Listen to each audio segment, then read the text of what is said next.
সেনাবাহিনীর যারা চাকরিচ্যুত হয়েছেন তারা বিভিন্ন র্যাঙ্কের, বিভিন্ন পর্যায়ের এবং বিভিন্ন কারণে অনাকাঙ্ক্ষিতভাবে অন্যায়ভাবে চাকরিচ্যুত করা হয়েছে।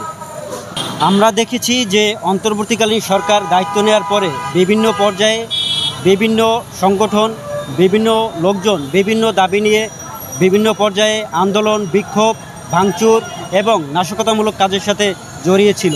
কিন্তু যেহেতু আমরা সুশৃঙ্খল বাহিনীর সদস্য, সামরিক বাহিনীর সদস্য, সেই ক্ষেত্রে অবশ্যই আমরা যে কোনো পদক্ষেপ গ্রহণ করব সেটা অবশ্যই সুশৃঙ্খল হবে, যাতে করে কোনো প্রকারের জনসাধারণের ক্ষয়ক্ষতি না হয়। সেই দিক বিবেচনা করেই কিন্তু আমরা আজকে সংবাদ সম্মেলন আয়োজন করছি।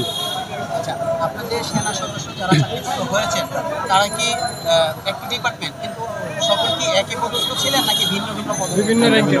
সেনাবাহিনীর যারা চাকরিচ্যুত হয়েছেন তারা বিভিন্ন র্যাঙ্কের, বিভিন্ন পর্যায়ের এবং বিভিন্ন কারণে অনাকাঙ্ক্ষিতভাবে অন্যায়ভাবে চাকরিচ্যুত করা হয়েছে। ধন্যবাদ।